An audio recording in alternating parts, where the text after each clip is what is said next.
Gloria a Dios. Bueno, les damos una muy especial bienvenida a todos, muy contentos, muy felices.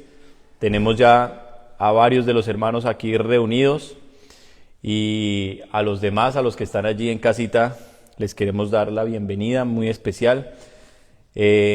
Una palabra que Dios ha puesto en mi corazón y como casi la mayoría de las palabras que Dios me da para predicar son cosas que yo estoy viviendo, cosas por las que estoy atravesando y Dios está trabajando en mí y en ese trato de Dios Él me va hablando, me va guiando, va haciendo cosas en mi vida y luego de que las hace en mi vida como que me pone y me dice vaya y déles el mensaje de lo que yo he hecho con usted porque lo voy a hacer con ellos.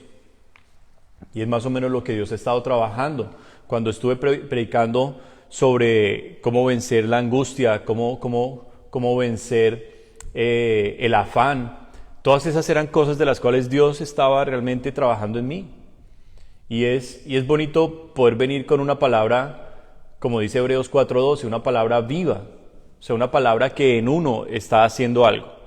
Y espero que este mensaje es como una serie de mensajes que vamos a hablar. Hoy es el primero. Espero que les sirva mucho a ustedes como me está sirviendo a mí. En momentos difíciles, en momentos donde hay decisiones importantes que tomar en la vida, en donde no se tiene claro hacia dónde uno va, en esos momentos nada mejor que una palabra de Dios. Nada mejor que una palabra que venga realmente de Dios y con la consistencia, con la sabiduría y la guianza que necesitamos. Amén. Así es que vamos entonces a abrir nuestras Biblias en el libro de Daniel, en el capítulo 1. Vamos a hablar hoy un poquito de una historia muy bonita y les voy a dar el título entonces de la predicación de hoy. La predicación de hoy se titula ¿Cómo vencer los deseos de la carne?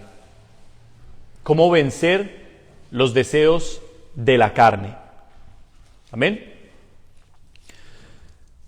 No sé allá en casa cómo estarán, si hay hermanos conectados, para que nos puedan también responder allí con un amén. Daniel capítulo 1, ¿cómo vencer los deseos de la carne? Gloria al Señor. No tengo comentarios de los que están en línea. ¿Alguno pudiera verificar, por favor, que esté saliendo bien la transmisión, todo?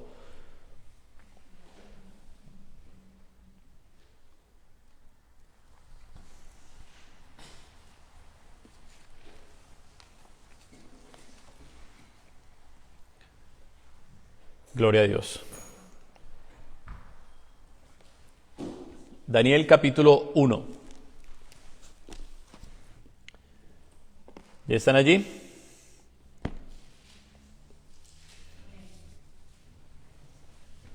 Gloria a Dios. Sí están todos, se está viendo bien y están conectados. Muy bien. ¿Cuántas personas ves conectadas? Ok, bueno, gloria al Señor. Entonces, ¿qué título tienen ahí en el capítulo 1 de Daniel? Daniel y sus compañeros en Babilonia. Mi Biblia dice el entrenamiento de Daniel en Babilonia. Y me gusta más este título. Vamos a leer entonces a partir del versículo 1. Dice la palabra del Señor: en el año tercero del reinado de Joacim, rey de Judá, vino Nabucodonosor, rey de Babilonia, a Jerusalén y la sitió. Y el Señor entregó en sus manos a Joacim, rey de Judá, y parte de los utensilios de la casa de Dios, y los trajo a tierra de Sinar, a la casa de su Dios, Dios con D minúscula, y colocó los utensilios en la casa del tesoro de su Dios, Dios con D minúscula. Versículo 3.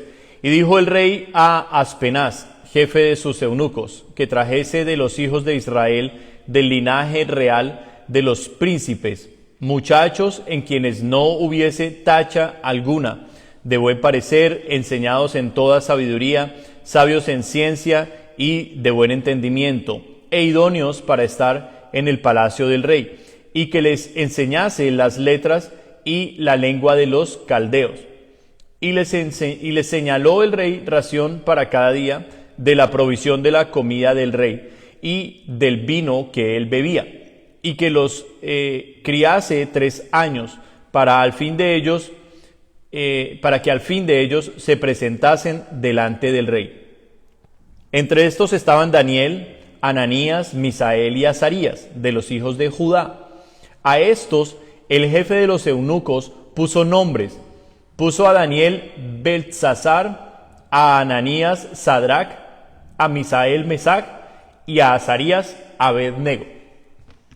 Y Daniel propuso en su corazón, mire esto tan lindo, y Daniel propuso en su corazón no contaminarse con la porción de la comida del rey, ni con el vino que él bebía. Pidió, por tanto, al jefe de los eunucos que no se le obligase a contaminarse.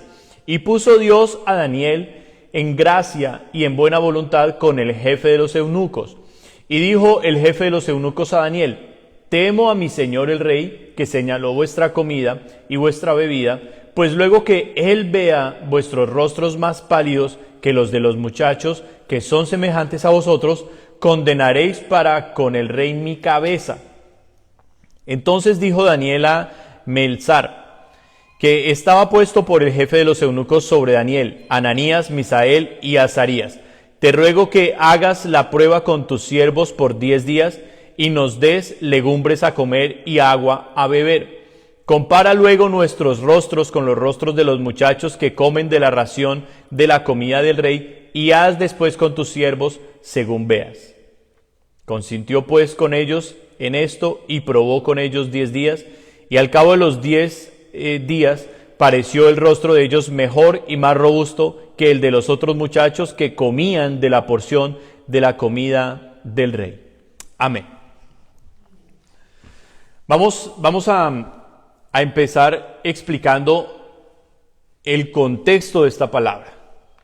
¿Qué está pasando en este momento? ¿Dónde se encuentran ubicados? ¿Quiénes son estas personas de las cuales nos está hablando aquí la Biblia? Comienza Daniel diciéndonos acerca de la caída de Judá. Judá era el reino del sur que había sobrevivido de lo que era la nación de Dios, la nación de Israel. Israel, el territorio del norte, había sido destruido por los asirios alrededor de 100 años antes de Judá, y fueron dispersadas completamente las 11 tribus que habían allí, las 10 tribus y media que habían en Israel, el pueblo de Dios. La nación del sur, que es donde estaba, o la nación de Judá, que es donde estaba ubicada Jerusalén, donde estaba el templo de Dios, esa nación se quedó con una tribu y media, y allí esta nación sobrevivió alrededor de 100 años hasta que cayó finalmente también. Cayó, como nos lo dice aquí Daniel, cayó por manos de Nabucodonosor. Pero nos damos cuenta que Nabucodonosor solo fue un instrumento en las manos de Dios para castigar a su pueblo.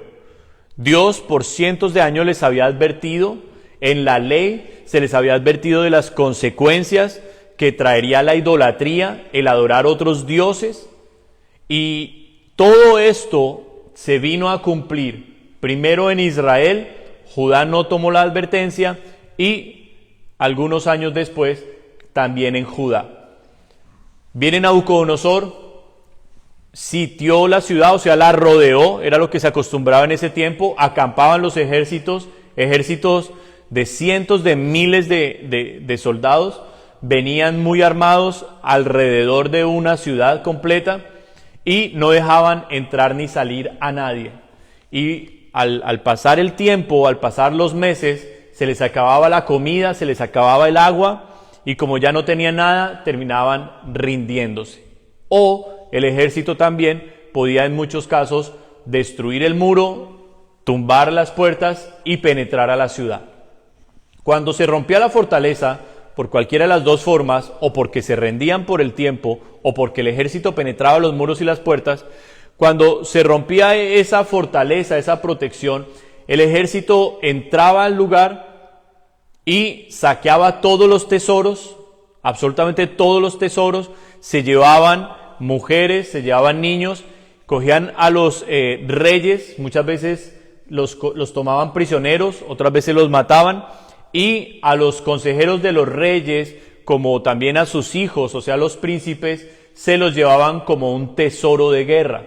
¿Por qué? Porque los hijos de los reyes habían sido preparados, habían sido enseñados durante toda su vida en artes, en literatura, en ciencia, en guerra. Eran los sabios del reino. A ellos se les hacía la mayor inversión en la educación. Por eso ellos eran también parte del tesoro del rey enemigo.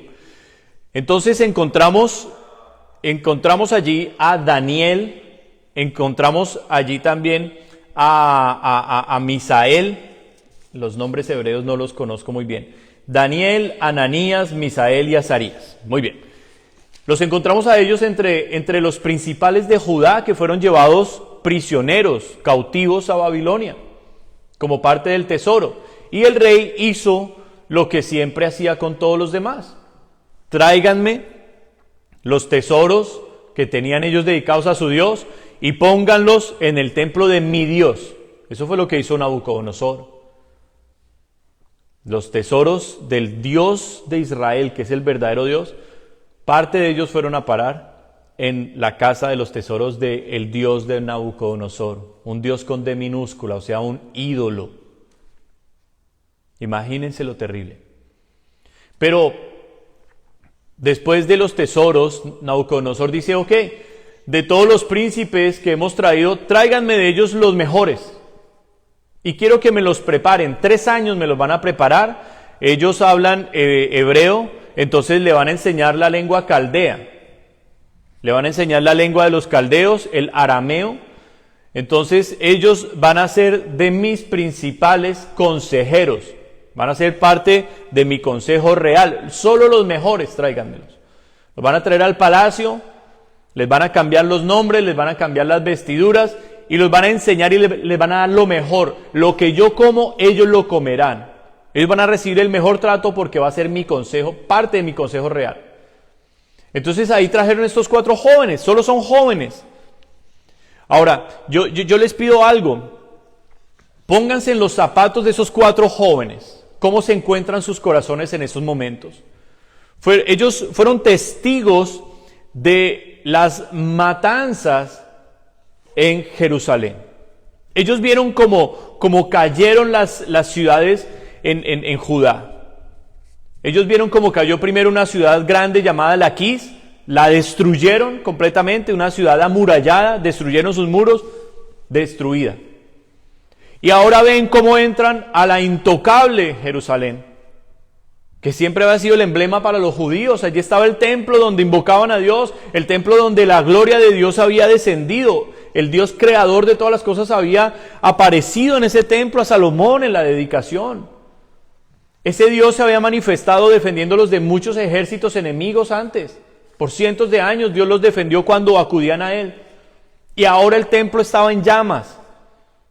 Daniel y sus 3 amigos vieron eso, vieron el templo caer. Ellos vieron los muebles santos ser sacados de allí, muebles que únicamente los levitas podían tocar. Ellos vieron el vientre de las mujeres embarazadas ser abierto y los bebés ser abortados. Ellos vieron caer al ejército de Judá, al ejército judío. Ellos lo vieron caer muerto en espada. Ellos vieron como al rey le sacaron los ojos. Ellos fueron testigos de atrocidades. Y ahora están prisioneros. Y para estar en el consejo real los hacían eunucos. O sea, los castraban. No podían ellos ya tener una familia. Eran prisioneros reales, consejeros y con los mejores tratos, pero eran prisioneros. Si se puede decir así, parte de esclavos del rey, porque vivían era para servir al rey. Y estos jóvenes que han visto su nación caer, que han visto que su Dios no los defendió, sino que los entregó en manos de sus enemigos, estos jóvenes son llevados cautivos, prisioneros, a una de las ciudades más espectaculares que ha existido en todos los tiempos.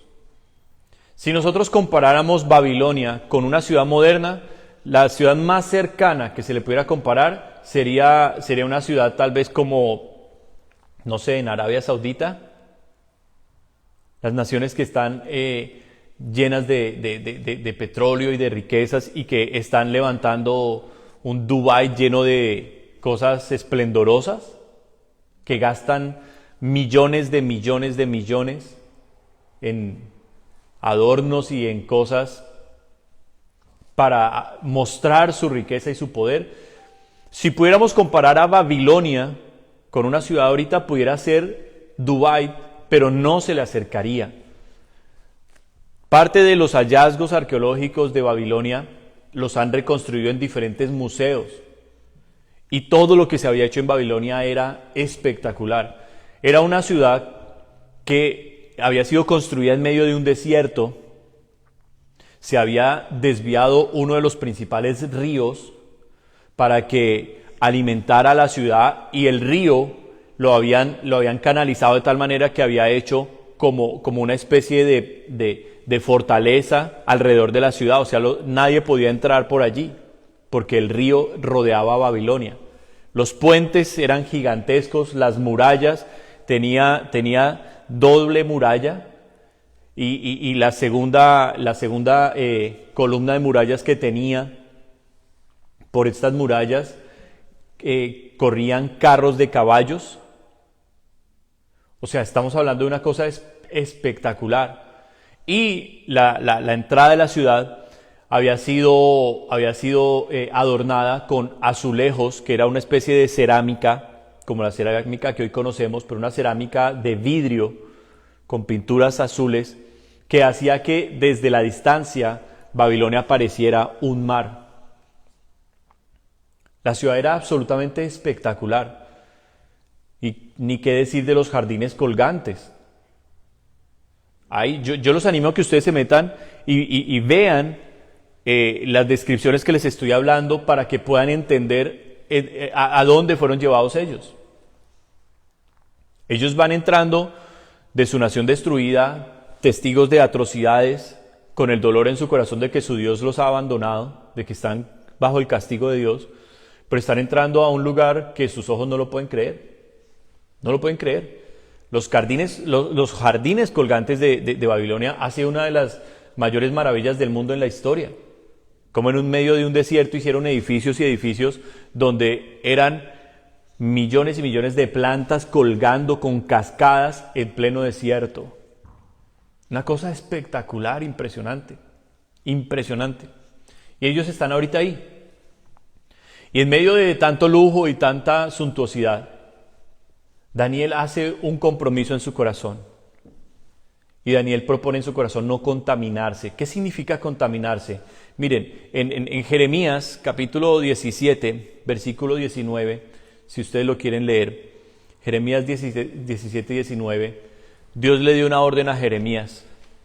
Y le dijo: Jeremías, que se conviertan ellos a ti, pero tú no te conviertas a ellos. ¿Cuántos pueden decir amén? Dios le dio esa orden a Jeremías. Entonces el judío sabía que tenía como instrucción de parte de Dios el conservar su fe, el conservar sus raíces, el saber que el Dios de los judíos era el único y verdadero Dios. Amén. Entonces, Daniel, muy al estilo de Jeremías y con un llamado profético muy hermoso, Daniel guarda estos tesoros en su corazón. Guarda estos tesoros en su corazón. Les dije Jeremías 17, 19, pero no, les di el versículo mal. Les di el versículo mal.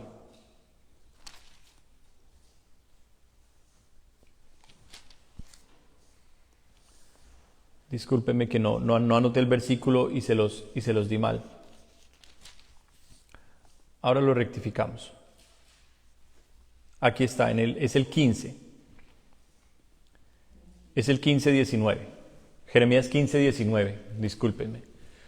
Jeremías 15:19. Por tanto, así dijo Jehová, si te convirtieres, yo te restauraré y delante de mí estarás. Y si entresacares lo precioso de lo vil, serás como mi boca. Conviértanse ellos a ti y tú no te conviertas a ellos. Amén. Entonces, Daniel tiene estas palabras en su espíritu grabadas. Daniel sabe que el Dios de los judíos es el verdadero Dios. Él lo sabe. Y él entiende, era un hombre muy entendido. A pesar de que aquí en este momento es muy joven, él era muy entendido. Él sabía que lo que estaban pasando era un castigo de Dios, que Dios los estaba entregando en manos de sus enemigos. Daniel lo entiende, y sus amigos con él. Y Daniel se propone en su corazón, ok, yo voy a tener que servir a este rey el resto de mi vida. Tal vez para eso me trajo Dios acá. Pero yo no voy a permitir ni que los lujos, ni que la vanidad de ellos, ni su suntuosidad, ni su idolatría, ni su forma de pensamiento, ni su forma de vida entre en mi corazón. Yo le voy a servir a ese rey, pero yo soy propiedad de Dios. Y como judío comienza a manifestar su fe desde el inicio. Y coge a uno de los eunucos, el que estaba a cargo de ellos, y le dice, a mí no me dé la comida del rey. Ellos tenían como ordenanzas por la ley de Moisés, guardar la dieta kosher, la dieta de alimentos que únicamente Dios había permitido, y todos los alimentos que eran prohibidos eran muchos de los alimentos que estaban en la mesa de Nabucodonosor. Y Daniel lo sabía y sus amigos, por eso ellos dicen, a nosotros no nos traiga esa comida, a nosotros no nos traiga de ese vino.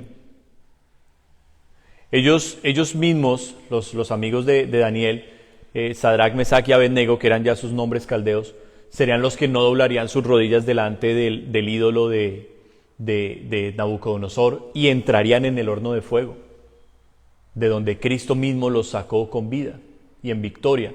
Entonces, pero dense cuenta dónde comenzó a forjarse el ministerio tan hermoso que tuvieron estos 4 hombres. Donde comenzó Dios a trabajar en los momentos de adversidad, en los momentos más difíciles. Y el texto que el Señor me dio para esta predicación no era este de Daniel, sino es un texto que se encuentra en la primera carta de Juan en el capítulo 2, en el capítulo 2, en donde Dios nos da instrucciones claras. Primera de Juan, capítulo 2.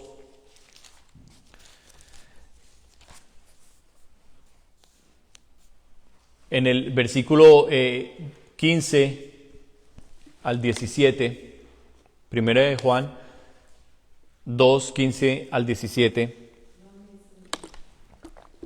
En donde dice, no améis al mundo, ni las cosas que están en el mundo. Si alguno ama al mundo, el amor del Padre no está en él.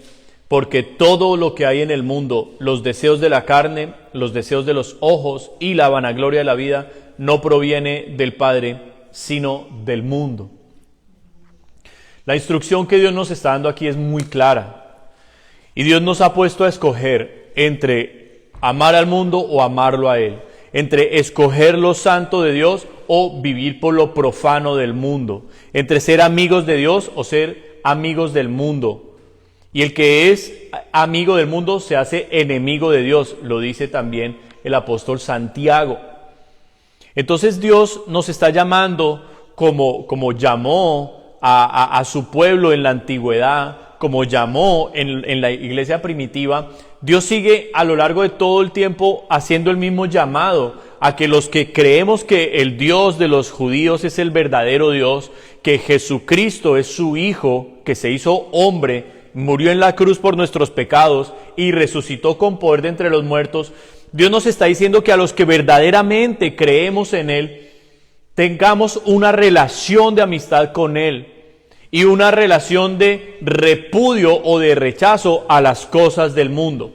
Ahora, aquí es donde nosotros tenemos que comenzar a estudiar a estudiar qué nos dice la palabra, qué es el mundo. Porque nosotros ahorita estamos en el mundo, no estamos en el cielo. Estamos vestidos con ropa del mundo, no con ropa celestial.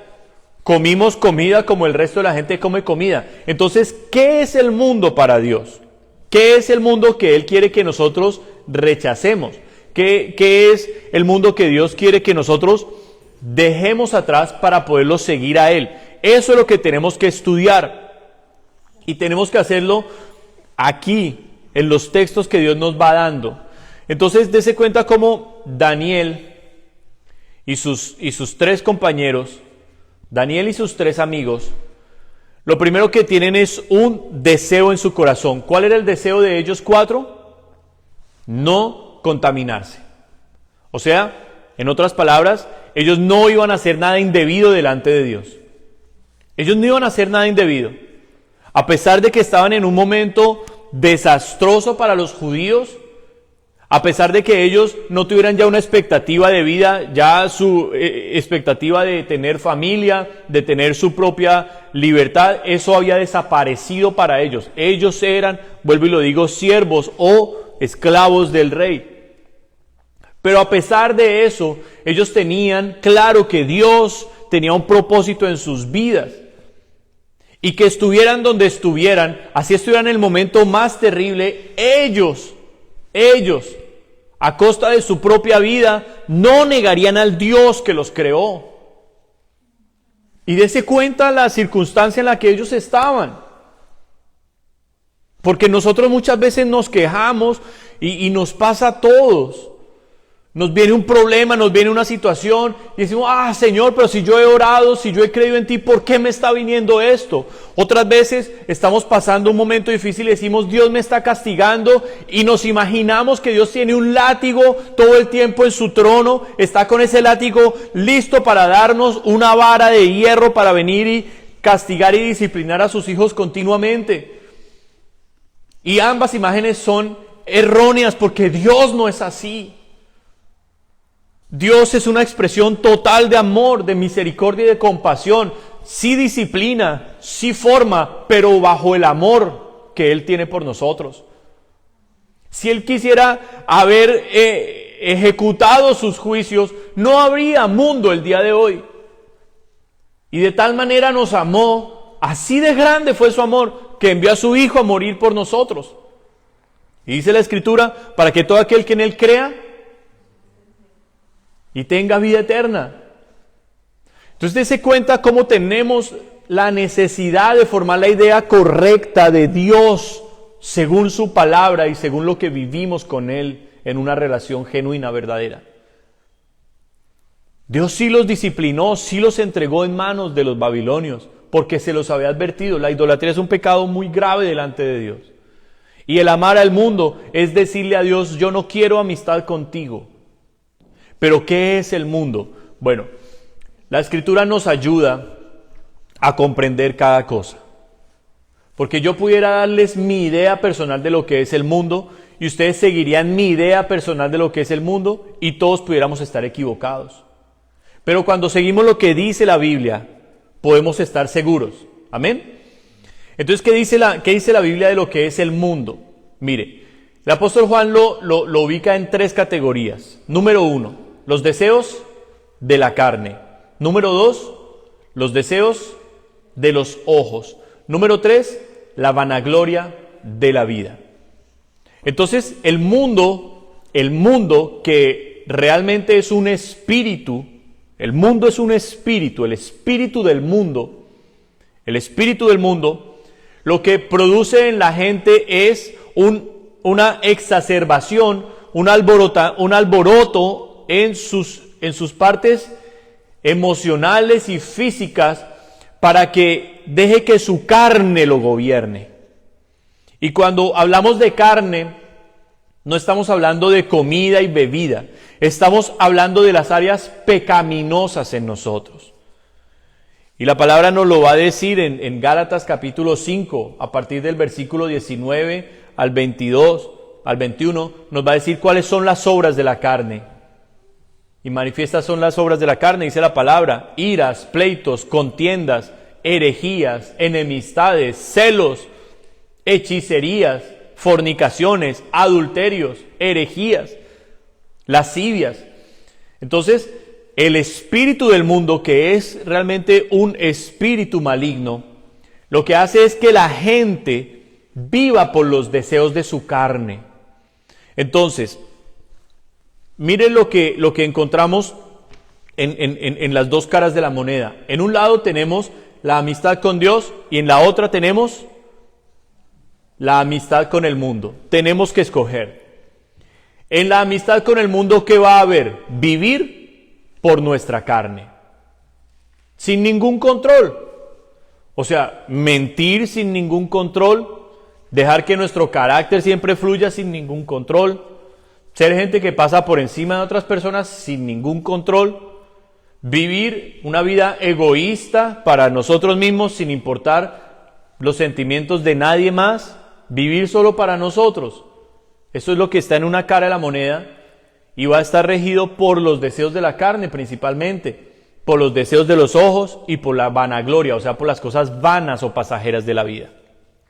En la otra cara de la moneda tenemos la relación con Dios, el amor por Dios, la amistad con Dios, que va a traer el dominio propio para que la carne que ustedes y yo tenemos se controle, para que la carne mengüe y lo del espíritu crezca, para que nuestras metas ya no sean más metas personales en una ambición egoísta y en un deseo de satisfacer solo mis deseos, sino que ahora, como mi carne, mis emociones están menguando y lo espiritual, lo de Dios está creciendo porque quiero ser amigo de Dios, ahora no son mis metas personales, ahora no es mi ambición vana, pasajera, ni vivir para mi propio deleite, ahora es vivir para Dios y para los demás.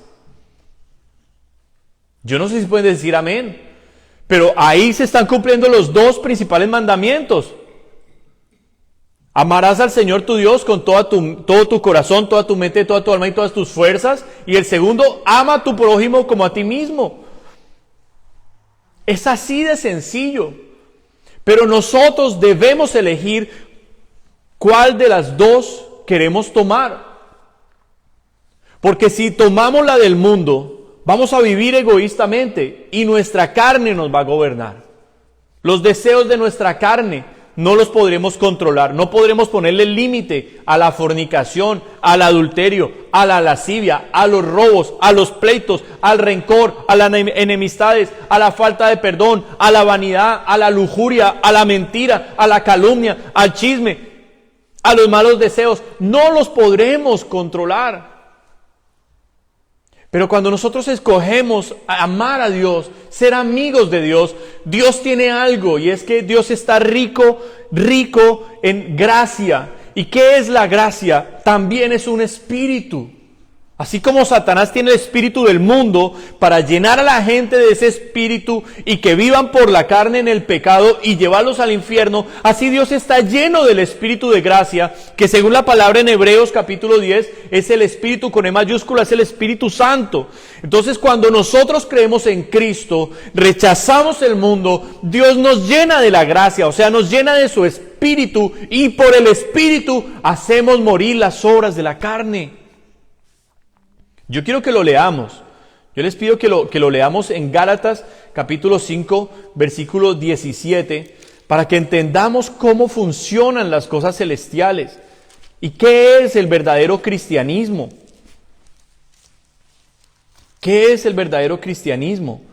Gálatas 5, 17. Escuchen. Y ojalá lo leamos todos en voz alta. ¿Ya están allí? Gálatas 5, 17.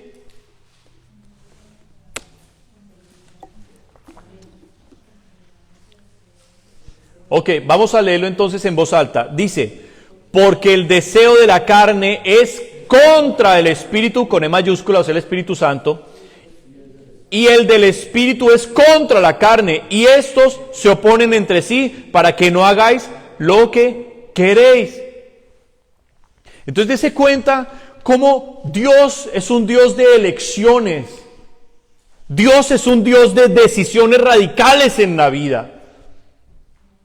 Y cuando nosotros decidimos seguir a Dios, cuando nosotros decidimos por Él, Él no nos dice que nos va a ser fácil. Él no nos dice que el camino va a ser un camino suave, relajado y placentero. Todo lo contrario. Jesús nos promete persecuciones. Jesús nos promete aflicciones y dificultades. Pero ese es el camino, es la puerta estrecha y el camino angosto que lleva a la vida. Y dice, pocos son los que la hallan. Y ese es el camino que debemos tomar porque es el único que lleva al cielo. Dese cuenta ustedes de todo el pueblo judío que vino cautivo a Babilonia. ¿Cuántos fueron los únicos que no doblaron sus rodillas delante del Dios de Nabucodonosor? En ese grupo solo estaban 4 personas. La Escritura nos menciona en los que se centró la escena que fue Sadrach, Mesach y Abednego. Pero Daniel tampoco dobló sus rodillas delante del ídolo, de toda una nación que habían traído. ¿Eso qué nos dice? Que son muchos los que verdaderamente le creen a Dios y viven una vida radical para Dios. No somos muchos. Pero nos va a pasar lo mismo que le pasó a Sadrach, Mesach y Abednego cuando no doblaron las rodillas. Y es que en medio de toda esa multitud nosotros nos vamos a dar a conocer. Hoy en día muchísima gente dice que es cristiana. Y miren, estuve leyendo estadísticas anoche sobre el cristianismo y quedé tan aterrado. ¿Ustedes saben cuántas iglesias se cerraron en el año 2019, iglesias cristianas? 4.500 iglesias cristianas cerraron en el 2019. Estuve buscando el año 2020, pero no lo encontré. Estoy hablando del 2019 sin COVID. 4.500 iglesias cristianas se cerraron en Norteamérica. Y lo peor es que, revisando las estadísticas, decía, cientos de miles dicen que son cristianos, pero no quieren ya ni siquiera congregarse. No quieren asistir a ninguna iglesia, pero aún así siguen diciendo que son cristianos. Y leía en las estadísticas cómo el cristianismo en Norteamérica está en una crisis muy fuerte, muy profunda, por este fenómeno. Gente que dice que es cristiana, pero que dice yo no hago parte de ninguna iglesia. Yo estoy en mi casa. Estamos en una crisis de identidad bestial, terrible. ¿Y qué vamos a hacer nosotros cuando tenemos la palabra de Dios que nos está diciendo una y otra vez, oiga, acuérdese de esos 4 de Babilonia? Acuérdese de esos 4 de Babilonia, eran jóvenes, que no doblaron sus rodillas delante del Dios, del ídolo de Nabucodonosor, que tomaron la decisión radical en su corazón de cortar los deseos de su carne, no vivir por los deseos de sus ojos ni de las cosas pasajeras de la vida, sino que ellos dijeron, vamos a servir al Dios verdadero. ¿Y qué hizo Dios con ellos? ¿Pasaron por el fuego? Claro, ellos entraron al horno de fuego. ¿Por qué nosotros nos quejamos cuando somos afligidos, cuando pasamos un fuego de prueba? ¿Por qué nos quejamos si ese fuego de prueba hace que Cristo se manifieste en nosotros en el momento de la debilidad? No hay nada mejor para el orgullo que ser quebrantados. Yo no le pudiera estar predicando a usted acá si Dios no me hubiera quebrantado una y otra vez. Y sé que todavía me faltan más quebrantamientos hasta que Dios demuela completamente a este hombre y quede Cristo en mí. Yo supongo que si el Señor no ha venido cuando yo tenga 65, 70 años y haya pasado por muchísimas aflicciones, seré un hombre ya lleno de humildad y de mansedumbre. Pero es el quebrantamiento, es el horno de fuego, es la prueba la que hace que uno se sienta débil y que acuda a Dios y que Dios sea su fuerza, su gloria y su victoria. Pero debe haber una elección en nosotros. ¿Qué vamos a escoger? ¿Las cosas temporales? ¿Las cosas pasajeras? Si nosotros permitimos que el espíritu del mundo siga impulsando nuestra vida, el Espíritu Santo no se nos va a acercar, porque el deseo de la carne es contra el Espíritu, son enemigos. Y lo que el Espíritu Santo va a hacer en nosotros es llevarnos a vivir contra la carne, a vivir guiados por Él. Y cuando vivimos guiados por Él, estamos en el cumplimiento de la palabra, en el cumplimiento de los mandamientos. Primera de Juan capítulo 2 versículo 6 dice que el que permanece en Él no peca. Señor, ayúdame a vencer el pecado. Señor, ayúdame que tengo este mal hábito. Ayúdame que... ¿Cuál es la ayuda de Dios? Su presencia, su gracia. ¿Cómo nos damos cuenta de que estamos caminando correctamente con Dios? Cuando tenemos ese rechazo por el mundo, ese rechazo por vivir en la pelea, en el afán, en el miedo. Yo le quiero decir una cosa, el miedo no es de Dios. El miedo no es de Dios, el miedo es otro instrumento del diablo para esclavizar a los hombres. ¿Qué dice la Escritura en Proverbios? Que el temor pone lazo al hombre. ¿Qué dice la Escritura en Isaías? A Jehová de los ejércitos, a Él santificad. Leamos el versículo, Isaías, capítulo 13, versículo 5.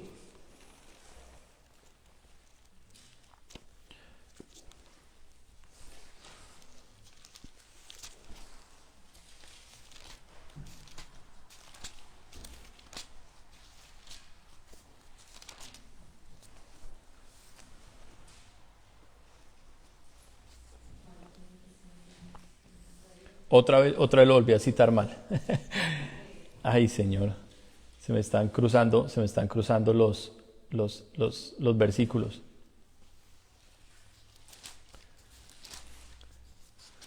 (8:13) Isaías 8:13. A Jehová de los ejércitos, ¿lo están leyendo? A Jehová de los ejércitos, a Él santificad, sea Él y Él sea vuestro miedo. ¿De qué nos está hablando Isaías allí? Del día del juicio. Del día del juicio. Del día del juicio. ¿A qué es a lo que más le teme un estudiante? A los exámenes. ¿A qué es a lo que más le teme un jefe en el trabajo? Al informe que le tiene que presentar al jefe. ¿A qué es a lo que más le teme una compañía? A una auditoría. Todos en la vida tenemos estos ejemplos de que tememos el resultado de cuando se nos examine. Todos tenemos ese temor. Cuando sentimos algo que está mal en nuestro cuerpo, nos da temor ir al médico esperando que los resultados médicos sean terribles y vengan con una mala noticia. Sí, claro. Tenemos el temor de lo que va a pasar con nuestro futuro. Por eso aquí Isaías nos está dando una gran ayuda y nos está incentivando y diciendo, no le tenga miedo al diablo, no le tenga miedo a la persecución, no le tenga miedo a que a usted lo señalen, a que a usted lo acusen, no le tenga miedo como el horno de fuego, no le tenga miedo a ese rey que se muestra poderoso y que los amenaza. Téngale miedo a Dios, porque Él es el que va a decidir su vida eterna. Él debe ser su miedo, dice Isaías. Nos está ayudando en nuestro caminar con Dios. Pero si yo tengo miedo a que la gente me rechace, si yo tengo miedo a la soledad, si yo tengo miedo a la ruina, si yo tengo miedo a perder la popularidad, si yo tengo miedo a perder un hijo, el trabajo, un bien material, ese miedo va a poner un lazo en mi vida, o sea, me va a amarrar y no me va a dejar caminar correctamente con Dios. Dios no va a poder desarrollar su plan en mi vida porque estoy amarrado a eso temporal, terrenal, vano, pasajero. ¿Y cómo se rompen esas ataduras? ¿Cómo se rompen esas ligaduras? Isaías 58 nos habla del verdadero ayuno. Un ayuno en el cual se rompen las ligaduras de muerte. El ayuno no es simplemente usted abstenerse del alimento, porque como cristianos lo podemos hacer, entrar en tiempos de ayuno, pero el ayuno en el cual Dios nos está metiendo allí es un encerramiento con Él, es, en otras palabras, venir a solas con Él y decirle: Señor, tú me has hablado esto y esto y esto, y yo creo que has sido tú, pero Dios, hoy me encuentro lleno del mundo, me encuentro lleno de miedos. Me hallo muchas veces como un cobarde, me siento un cobarde, no soy capaz de enfrentar una situación, de enfrentar un problema, quiero salir corriendo, me tiemblan las piernas, no soy capaz de testificarle a nadie, no soy capaz de predicarle tu palabra a alguien, de llamar a alguien al arrepentimiento o de decirle a alguien que está en un pecado. Soy un cobarde para esas cosas, soy un miedoso, me da miedo perder la familia, me da miedo esto. Señor, he perdido mi identidad. Y la palabra nos va a decir que Dios no nos dio espíritu de cobardía, sino de poder, amor y dominio propio. Pero ese poder, ese amor y ese dominio propio no son cosas que están en nosotros. En nosotros, ¿qué está naturalmente? El miedo, la cobardía, la carne. La carne es lo natural nuestro. Pero en la gracia de Dios, en el Espíritu de Dios, está el amor, el dominio propio. Está ese poder para enfrentar las dificultades. Yo estuve estudiando en sus textos originales estas palabras, por eso ven aquí los libros que tengo, porque eso fue lo que hice, ponerme a buscar. Y yo creía que lo malo era el deseo, porque fíjese que el amor el amor al mundo del cual está hablando el apóstol Juan, dice el deseo de la carne, el deseo de los ojos y la vanagloria. Entonces yo pensaba, antes de estudiarlo, que el deseo era lo malo. Y cuando vine a estudiar la palabra deseo en su idioma original, me encontré que la palabra deseo está también utilizada para cosas buenas. Si ustedes miran la tercera carta de Juan, versículo 2, ¿qué dice? Tercera de Juan 2, dice: amado, yo deseo. Léanlo. Una promesa hermosa. ¿Cuál era el deseo del apóstol Juan? Que fuera prosperado, que tuviera salud y que su alma creciera en Cristo. Entonces, el deseo no es malo. El deseo es bueno en ese aspecto.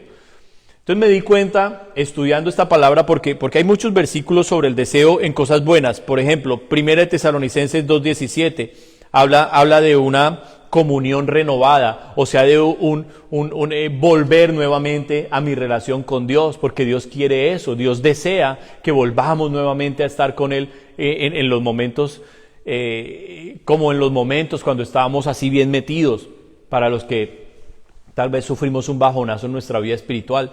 También hay un deseo de bueno, aprobado por Dios, que es el deseo de tener un ministerio, en 1 Timoteo 3:1. El deseo por los dones espirituales que da el Espíritu, 1 Corintios 14:1. Y así hay muchos ejemplos de que la palabra, el deseo en las cosas buenas de Dios, es algo agradable para Dios. Y busqué la definición de la palabra deseo: es el anhelo, es la intención, es el querer alcanzar u obtener algo o alguien. Eso es un deseo.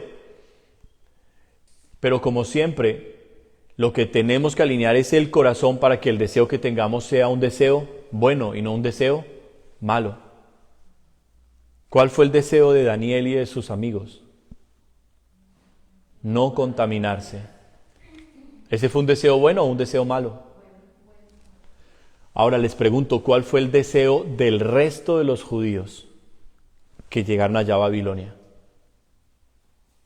El deseo del resto de los judíos fue establecerse, acomodarse y prosperar.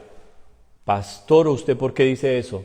Porque cuando Dios dio la orden a través de Ciro, el rey, de que regresaran los judíos a su tierra a reedificarla, los números que regresaron fueron mínimos, y ya lo hemos estudiado acá. mínimos. Muy pocos quisieron regresar. ¿Por qué? ¿Porque ya todos hablaban hebreo? No, hablaban arameo. Muchos habían olvidado el hebreo o la siguiente generación ni siquiera lo había aprendido. Y ya eran todos gringos. Y habían crecido en medio de la prosperidad. Los judíos habían prosperado, habían puesto negocios y les había ido muy bien. Y ya para ellos no era importante devolverse a su tierra, como Dios había prometido que los deportaría, pero que los haría regresar. Ya para ellos no fue importante. Y mucho menos iban a sacrificar sus vidas, sus metas, sus sueños personales por ir a reedificar las ruinas. La mayoría se quedaron disfrutando su vida. A eso también Dios le envió un juicio, porque fue cuando se levantó Amán, un enemigo antiguo de los judíos, de un pueblo antiguo enemigo de los judíos. Y vino Amán con el decreto para que en un día, a una misma hora, en todas las provincias del reino, mataran a los judíos. Les vino su juicio. Ese decreto, ¿sobre quiénes se iba a cumplir? Sobre los judíos que se habían quedado en Babilonia, que no habían querido ir a restaurar a Jerusalén. Entonces, dése cuenta cómo una y otra vez la Escritura nos habla a nosotros de decisiones, elecciones.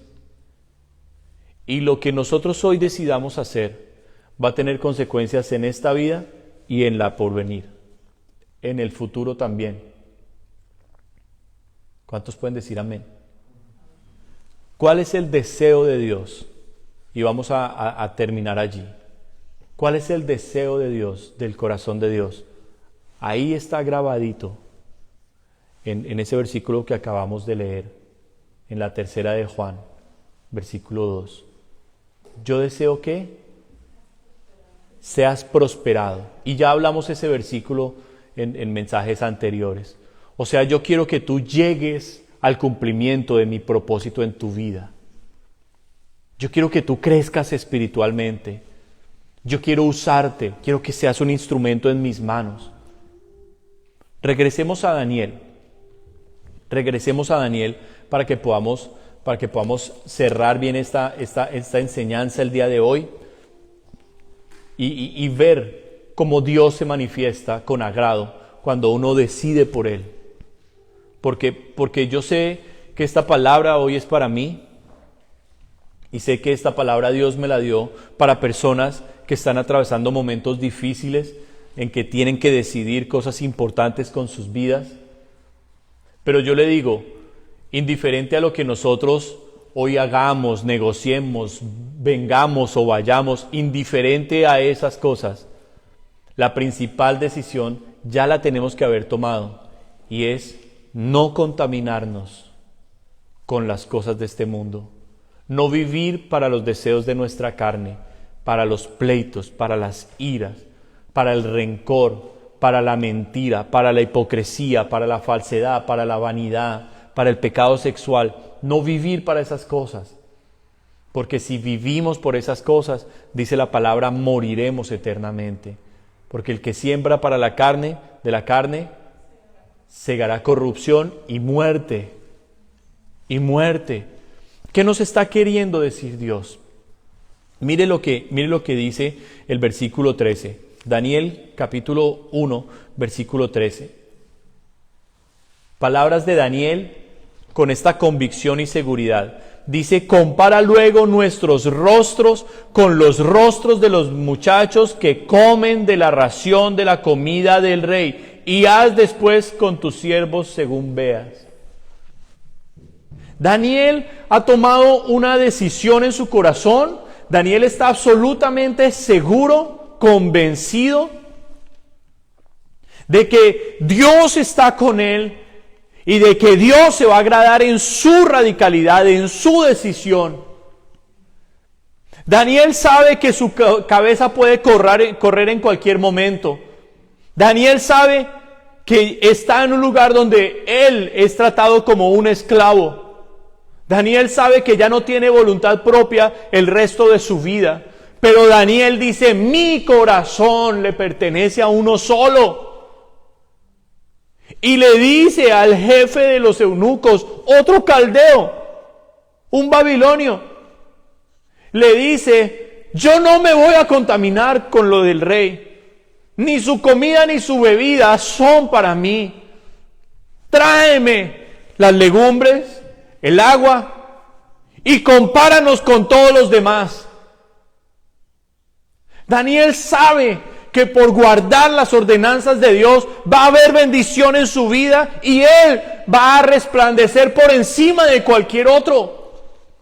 Pero Daniel lo dice anticipadamente, hermanos. Y eso se llama fe.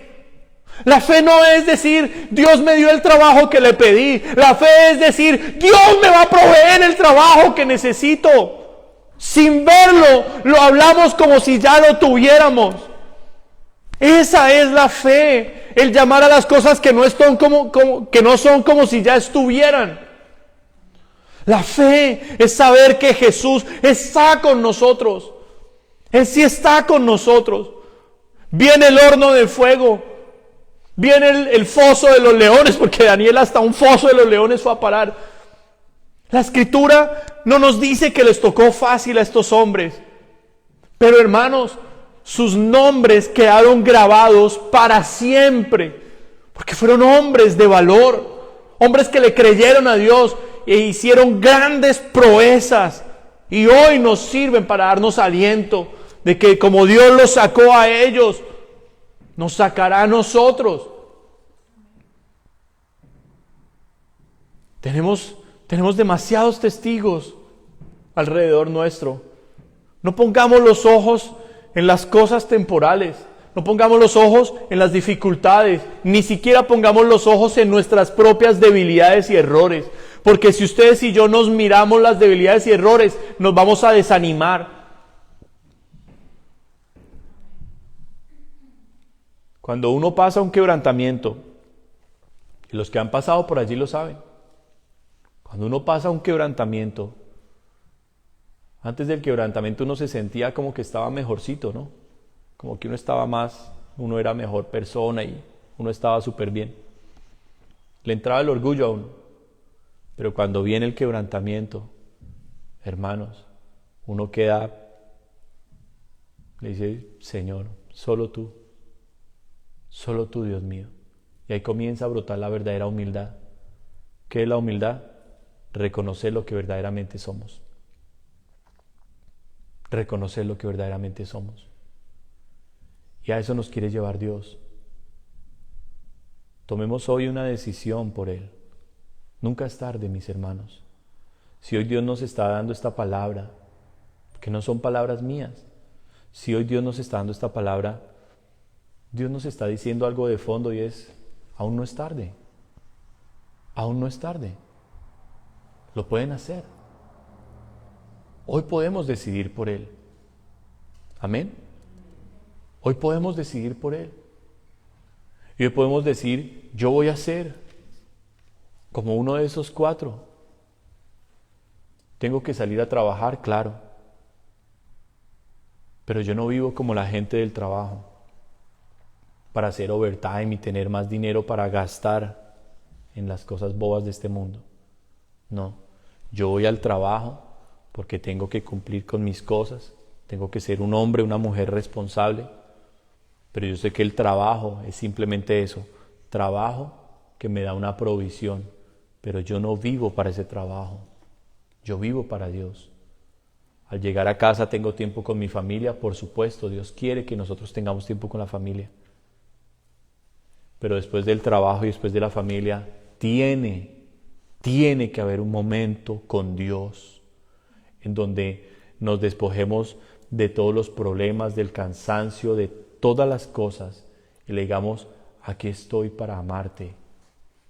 He venido simplemente a eso, a decirte que te amo. Pasar tiempo con Él, pasar tiempo en su palabra. Hermanos, Daniel y sus amigos tuvieron una disciplina. Ellos no eran gente floja, chambona ni mediocre. Ellos fueron hombres consagrados. Dice el versículo 18, pasados pues los días, al fin de los cuales había dicho el rey que los trajesen, el jefe de los eunucos los trajo delante de Nabucodonosor. A estos 4 instrumentos de Dios, a estos 4 consagrados para Dios, dice el versículo 19, y el rey en persona, habló con ellos, y no fueron hallados entre todos ellos otros como Daniel, Ananías, Misael y Azarías. Así pues, estuvieron delante del rey en todo asunto de sabiduría e inteligencia que el rey les consultó. Los halló 10 veces mejores que todos los magos y astrólogos que había en todo su reino. Y continuó Daniel hasta el año 1 del rey Ciro. Toda la vida de Daniel fue una vida destacada, reino tras reino tras reino. Daniel siempre fue destacado. Siempre ellos fueron 10 veces mejores que todos sus competidores. No porque ellos fueran excelentes, inteligentes, sabios o poderosos, porque Dios estaba en ellos. ¿Y por qué Dios estaba en ellos? Porque su corazón les pertenecía a Dios. El corazón de ellos le perteneció a Dios desde el comienzo. Por eso cuando ellos no eran nada, desde ahí Dios empezó a prepararlos. Los pasó por pruebas, tribulaciones y aflicciones. El camino que todos los cristianos tenemos que pasar. Pero Dios siempre estuvo con ellos. Y vieron la gloria de Dios. Vieron la gloria de Dios, estuvieron con Cristo en persona, en ese horno de fuego estuvieron con Cristo, en el foso de los leones, Daniel estuvo con el ángel de Dios. Fueron testigos de cosas sobrenaturales, cosas tremendas que hoy nos llenan de inspiración a nosotros, porque desde el inicio propusieron en su corazón no contaminarse. Amada iglesia, hoy puede ser el día en que usted se dé cuenta que usted comenzó a caminar con Dios y que se propuso en su corazón no contaminarse con las cosas del mundo. Pero tal vez a usted le faltó disciplina, tal vez a usted le faltó fuerza en su relación con Dios, tal vez a usted le faltó cerrar puertas y dejó algunas puertas abiertas, algunas brechas por ahí y empezó a entrar el enemigo. La palabra nos dice en el libro de Cantar de los Cantares que las pequeñas zorras minan el huerto. Las zorras son animalitos casi imperceptibles en un campo, pero poco a poco van robándose los frutos de la cosecha hasta que destruyen la cosecha. Y eso es lo que el Señor nos está diciendo. Si nosotros decidimos por Dios, debe ser una decisión 100%, total y radical. No podemos ser cristianos a medias. No podemos ser parte de la iglesia tibia. Nosotros pueden estar cerrando iglesias a nuestro alrededor, pero la palabra sigue estando allí. ¿Y qué dice? ¿Caerán a tu lado 1000 y 10,000 a tu diestra, mas a ti no llegarán? Y esa palabra tiene que permanecer en nosotros. Tal vez hoy no estamos una multitud, tal vez hoy no estamos montones de personas. En todos estos años pudiéramos haber aumentado y aumentado el número y wow, ser una multitud. Hoy solo quedamos un pequeño remanente, pero Dios solo necesitó 4 en Babilonia para que durante años y años la gloria del Dios de Israel se manifestara en esos 4. En esos 4. Y vuelvo y les digo, los números para Dios no son importantes. El plan de Dios siempre se va a cumplir. Mi pregunta para usted es, ¿usted cree que Dios tiene un plan con usted? Y yo le digo, sí, Dios lo tiene. Tal vez no el plan que usted se imagina, que usted sea un pastor, un evangelista. No todos estamos llamados a ser pastores, evangelistas, profetas, maestros o apóstoles. Pero Dios tiene un plan con usted, el cual usted debe consagrar su vida a Dios, encerrarse con Él. Así como usted planea unas vacaciones, usted debe planear un tiempo con Dios. Usted debe hacerse disciplinas en su vida para decir, cada año leo la Biblia completa de Génesis a Apocalipsis. Cada año me leo la Biblia completa. He pasado 10 años de cristianismo, 10 años completa la Biblia. 10 veces la he leído completa. Eso deben ser metas personales. Aprender la escritura, memorizar versículos, ganar las almas, alcanzar a la familia. Así como se han puesto metas personales, las cuales yo no critico. De vivir a renta a vivir en una casa propia, pues por supuesto, todos deseamos vivir en una casa propia, hermanos. Y se pone uno las metas y trabaja duro. Asimismo en Dios debe ponerse las metas y decir, Señor, mi vida la compraste, es tuya. Yo voy a vivir para ti. ¿Cuántos dicen amén? 10 veces mejores que todos los demás. Vamos a ponernos de pie y vamos a orar.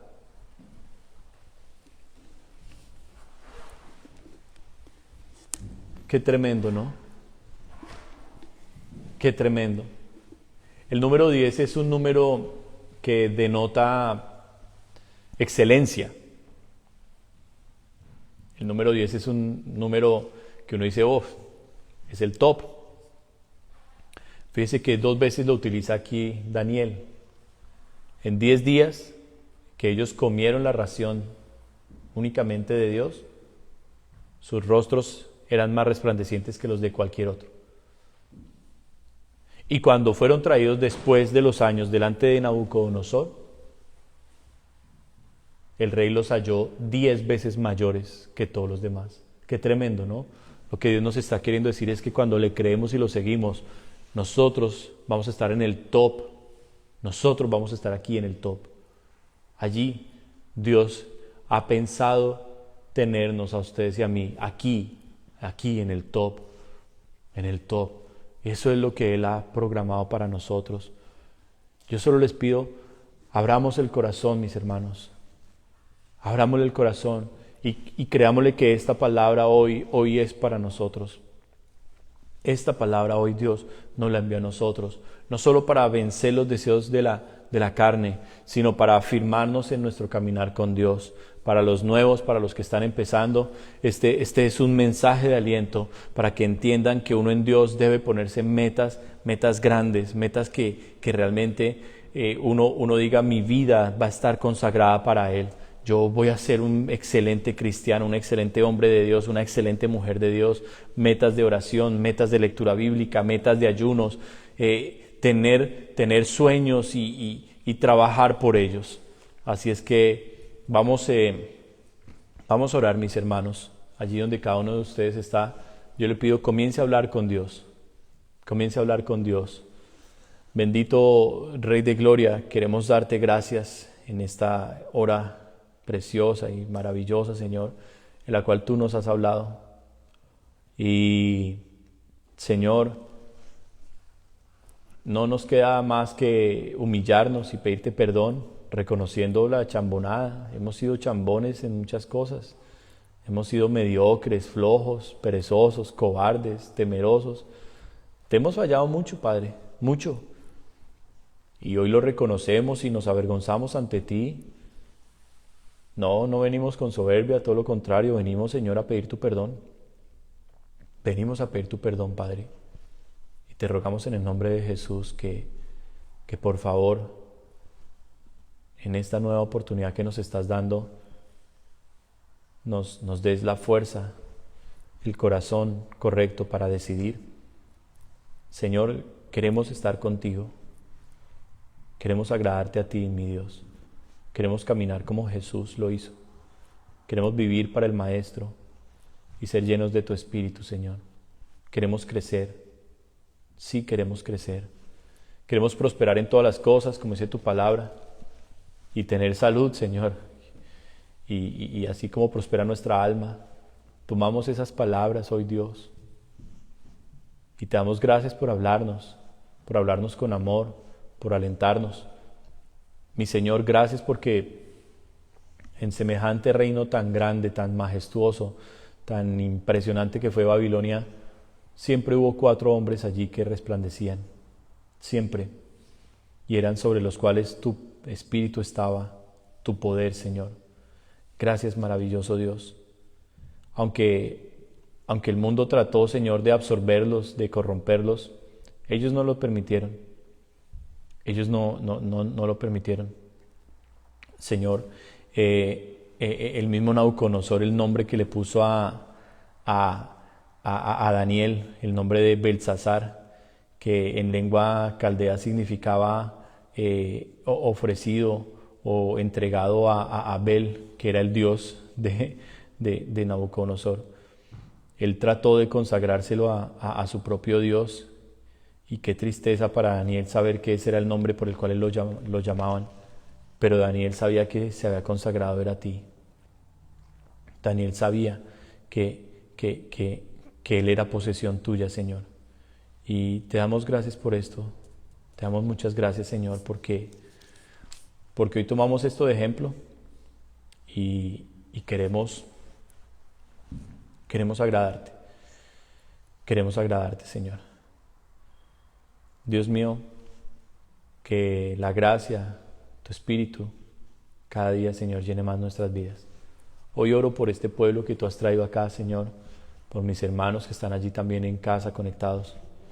Hoy oro para que tu Espíritu, Señor, toque las vidas.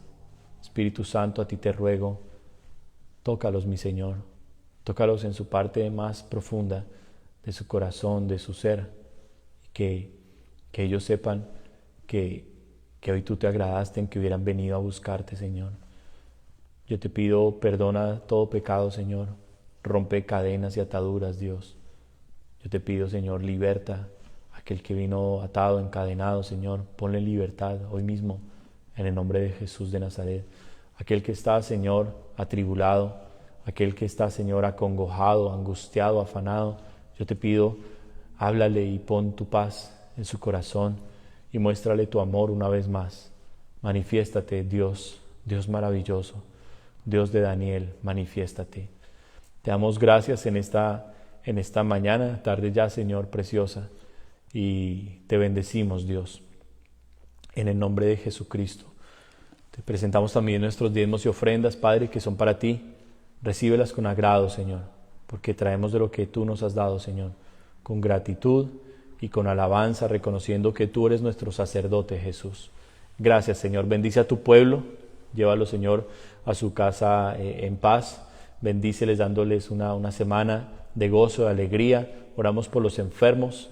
Oramos por nuestro hermano Sammy, Señor, para que tu mano de poder venga sobre él, Señor, ahora mismo en el nombre de Jesús de Nazaret. Oramos por nuestra hermana Patricia, también para que tu gloria se manifieste en ella, Señor, y haya una sanidad completa en su cuerpo, en Cristo Jesús. Oramos por Gabrielita también, para que desaparezcas las fiebres, Dios, en el nombre de Jesús de Nazaret. Señor, gracias, estamos en tus manos y confiamos en ti, Padre. Y hacemos todo esto para tu gloria y honra en el nombre de Jesucristo. Amén y amén. Dios les bendiga a todos mis hermanos.